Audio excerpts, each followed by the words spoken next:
Good morning, everyone. Welcome back to my sewing room. I am Chelsea, and you've met my friend before. Yes, hi, good morning. I'm Emily. So we have a little bit of a different kind of tech tip today for you. So it's not involving your machine, but it is involving your quilting.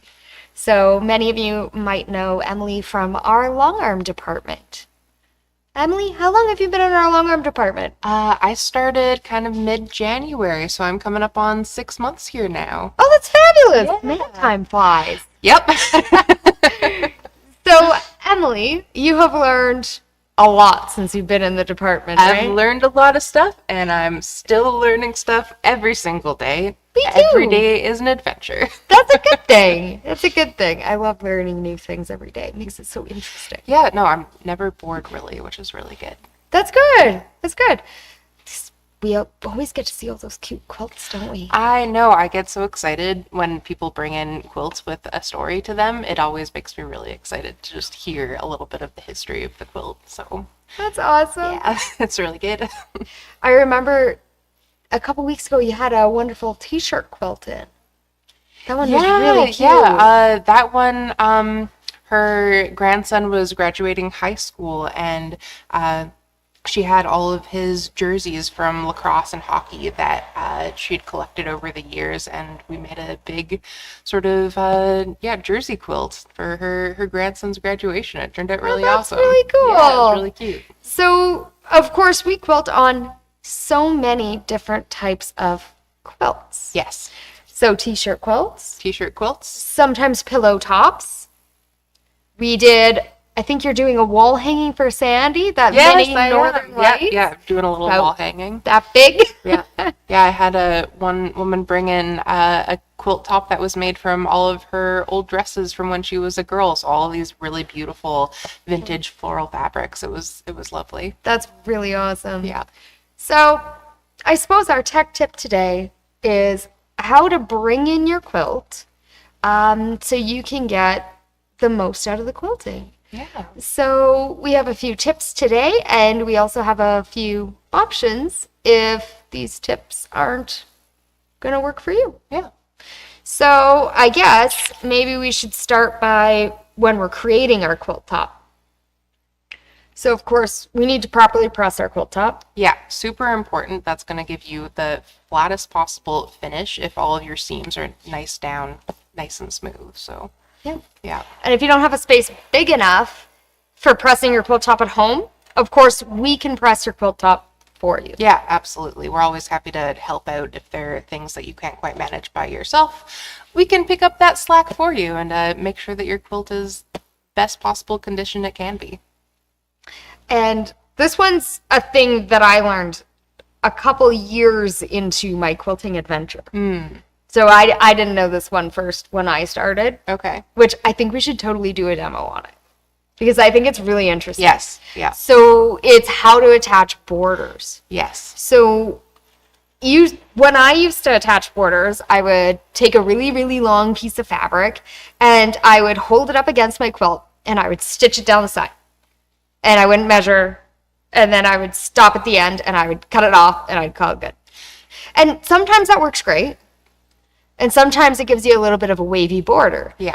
Which I think sometimes we could pleat them. Yeah. To make them fit. Yeah. Sometimes, it's probably one of the biggest inconsistencies I see coming through the long arm department is the wavy border. But yeah, pleating them is an option. Pleating them is an option. We can try to ease them out a little bit, but sometimes that still leaves a little bit of a wave. Something else that we can do as well, we offer a border repair service where we can take off your borders and re-put them on. I think one time we ended up pulling about 3 to 4 inches of extra fabric off the side. I think I definitely have a quilt at home. Yeah. That's doing that right now. Oh yeah, definitely my first quilt as well is not It's perfect. okay. Because in theory, It's your first quilt.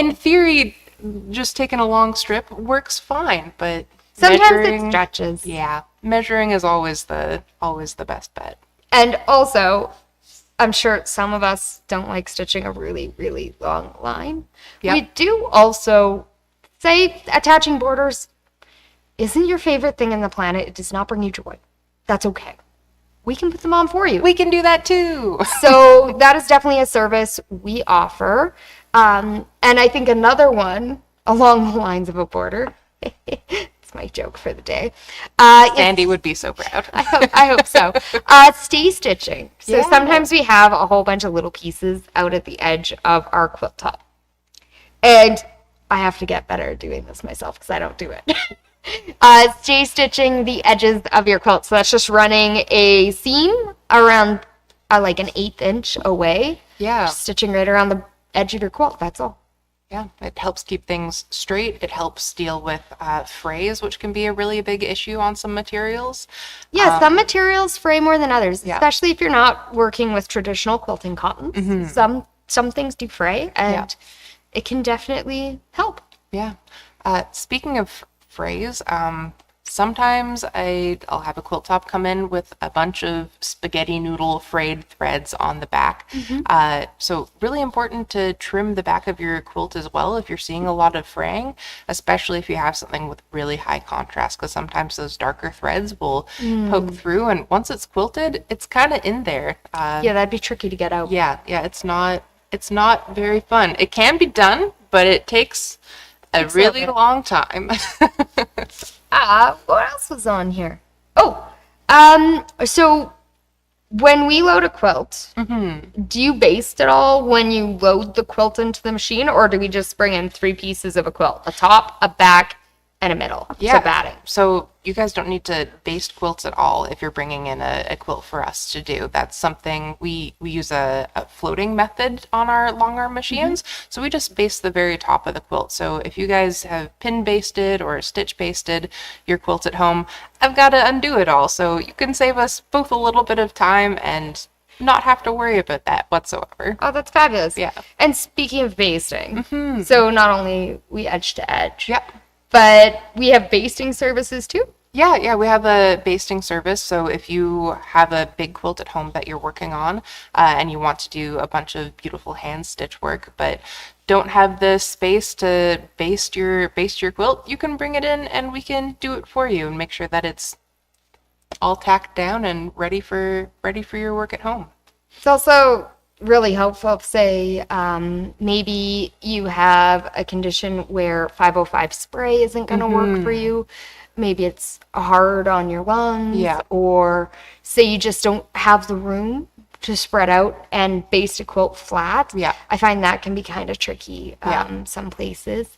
Or if, say, pins are just not your thing, because I know pins aren't my thing. They're pokey and they slip out sometimes. Definitely stitch through them, and then you got to get the wire cutters out when you go through the wrong You have to bring in your machine the cliff, and then No, we don't want that. We don't want to run over a pin. That would be tough. No. That'd be tough. So yeah, those are all really helpful things to do. Yeah. Now things we can do. So sometimes you don't have the space to lay out your backing, to pin it, or to sew it. That can get pretty big. Yep. So we do backing prep as well here. Yeah, absolutely. I mean, really the only thing that you need to have when you come in is a finished quilt top, because we can get the batting for you here, we can do the backing prep for you here. And if you're not sure what type of batting, we actually have some lovely quilt sandwiches at the front of our long arm department that shows the differences between the battings with just a simple stitch through it, so you can see the loft. Yeah. Because sometimes that can be really tricky to imagine. Yeah. When you have layers upon layers. Yeah, and just touching the batting itself is they're so similar, but once you see them really actually in between 2 other layers of fabric, the density changes quite a bit. So those samples are really, really great. Sweet. Yeah. I do like the samples. I've used them a few times. Did we go through all of our things? Ooh. We can also help you finish your quilt. So not only can we add on borders, but say you have a whole bunch of quilt blocks at home and you're having troubles getting it done, or you don't have the time, or maybe you like making the blocks and we don't like putting the blocks together. That's okay. We can put them back together for you. Yeah, absolutely. Like, we can help out with pretty much anything that you're struggling with a little bit, just to make sure that we get your quilt complete and finished and ready to be used. That's the best part about quilting, is when you get a cuddle under them. Yeah, like it's perfect, like summer weather, to still enjoy all the wonderful quilts and blankets, because we're still a little bit cool, a little bit rainy. It's still snuggle weather right now. It's perfect weather for a quilt. And also, we do binding as well. So I know binding can be tricky, or it could take longer than I personally want to. It's a thing I take forever to do. It's my least favorite part, I'm going to be honest. So we do offer a variety, like a whole variety of binding services. Yeah. So what kinds of binding services do you have? So we can do front binding only, or we can do full binding. And from full binding, we can either hand stitch it for you, or we can do a machine stitch. So really, there's a lot of flexibility in terms of whether you really love hand stitching that final bit of the binding on, or if you just want it done and tacked down and ready to go, we can do that too. Cool. Yeah. I love that. Yeah. So Emily, Yes, Chelsea. here's my favorite question. It is 5 months until Christmas. Don't. Yeah, I said that word. Don't. I said that word. The word. Do you think you might make another quilt for Christmas? Oh my goodness. Probably actually. I just inherited a bunch of my grandma's fabric, and I just signed a lease on an art studio. So I'm That'll be getting perfect my space. own quilt space set up for a lot of sewing production right now. So the short answer to your question, yeah. Fantastic. There are quilts coming. So I think now is kind of the time when sewists start their Christmas projects. Yeah, really I think start that's thinking. why it's called Christmas in July. Because Christmas in July is coming, you know. Yeah. I know. I'm not ready for it. Also, But I know. big things happening in Calgary. Stampede starts tomorrow. Yeah, Sneak a Peek is today. It's Thursday, right? Yeah. Yeah, and then the parade tomorrow. Yeah. Oh, all good things are happening. Yeah, it's gonna be fun. Yeah, I'm excited to go down. The powwow this year has just like gotten a big funding boost, so I'm really excited to go check that out. That'll be amazing. Yeah. Awesome. Well, thank you for joining me today, Emily. Yeah, It thanks for having me. was nice getting an idea of the day in the life of Longarmer. Yeah, all kinds of fun stuff going on. Fabulous.